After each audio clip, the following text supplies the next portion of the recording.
विधानसभा में सीएम योगी ने जिसकी की तारीफ वो निकला अपराधी। जानिए कौन है महाकुंभ में कमाने वाला 30 करोड़ का पिंटू महरा। इस वीडियो को देख रहे दर्शकों को पंकज टंडन का नमस्कार। आप जुड़ चुके हैं लाइव यूपी न्यूज 24 से। महाकुंभ के दौरान नाविक पिंटू महरा की 30 करोड़ रुपए की कमाई को लेकर उत्तर प्रदेश सरकार के बयान के एक दिन बाद समाजवादी पार्टी सहित विपक्ष के दावों की जांच की मांग की और यह भी आरोप लगाया जा रहा है कि नाविक का आपराधिक इतिहास रहा है। सपा प्रमुख अखिलेश यादव ने सोशल मीडिया मंच एक्स पर पोस्ट कर कहा, इस समाचार की सच्चाई की पड़ताल हो। अगर सच में एक परिवार ने महाकुंभ में अकेले 30 करोड़ कमाए हैं तो जीएसटी कितना बनता है ये भी बताएं। पाताल खोजी पहले पता कर लिया करें फिर महिमा मंडन करें। पूर्व मुख्यमंत्री ने कहा, पहले ठग से एमओयू कर लिया जाए। अब नामजद के नाम की सदन में बंद आंखों से तारीफ कर दी गई। अब तो आंखें खोलें। इन्हीं सब वजहों से भारतीय जनता पार्टी में अपराधियों के हौसले बुलंद हैं। अखिलेश ने एक समाचार पत्र भी साझा किया जिसमें आरोप लगाया कि महरा का आपराधिक इतिहास रहा है। कांग्रेस प्रमुख अजय राय ने भी सवाल उठाया है कि 45 दिनों के महाकुंभ के दौरान श्रद्धालुओं को लाने ले जाने के लिए एक परिवार इतनी संपत्ति कैसे जुटा सकता है। राय ने मीडिया से कहा, आप भले ही आपराधिक रिकॉर्ड को भूल जाएं, लेकिन यह सवाल पूछा जाना चाहिए कि क्या मुख्यमंत्री द्वारा उत्तर प्रदेश विधानसभा में बताई गई आय पर जीएसटी और अन्य कर चुकाए गए थे। इसके अलावा अगर विधानसभा में दी गई आय का विवरण सही है तो क्या यह नहीं दर्शाता कि श्रद्धालुओं को ठगा गया है, क्योंकि सरकार द्वारा निर्धारित दर पर इतना लाभ नहीं कमाया जा सकता था। इसके बाद राय ने एक्स पर पोस्ट कर कहा, योगी आदित्यनाथ ने सदन में जिस नाविक की वाहवाही की उसकी हिस्ट्री शीट तो देश के सामने आ गई है, लेकिन उस कहानी में मुख्यमंत्री जी ने अपने ही आंकड़ों से काला बाजारी का सच बयां कर दिया है।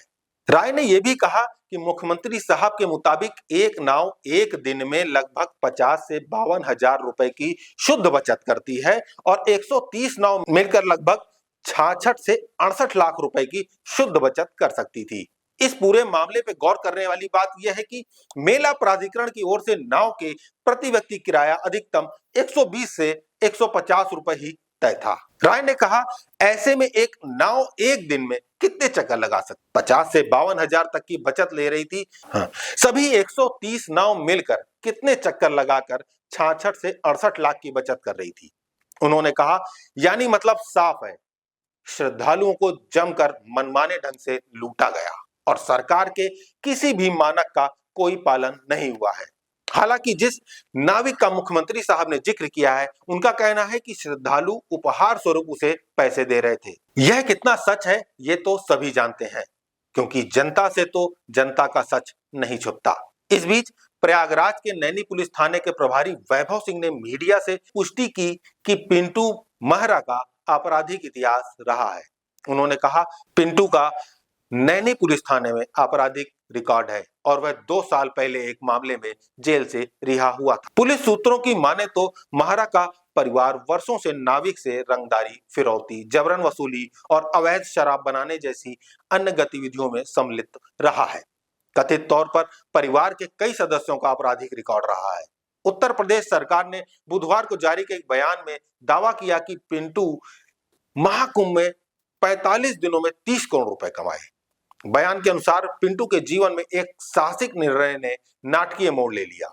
श्रद्धालुओं की भारी भीड़ को देखते हुए उन्होंने महाकुंभ में पहले अपने बेड़े को 60 से बढ़ाकर 130 नावों का कर दिया। यह बयान उत्तर प्रदेश के मुख्यमंत्री योगी आदित्यनाथ की राज्य विधानसभा में की गई टिप्पणी के बाद आया है, जहां उन्होंने महाकुंभ की विपक्ष की आलोचना का जवाब दिया था।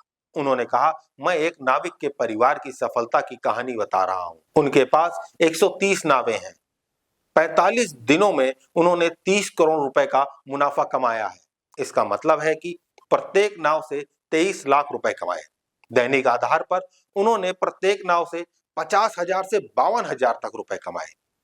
राज्य सरकार के दावों के अनुसार 13 जनवरी से शुरू होकर 26 फरवरी को समाप्त हुए महाकुंभ में लगभग 65 करोड़ श्रद्धालु आए थे।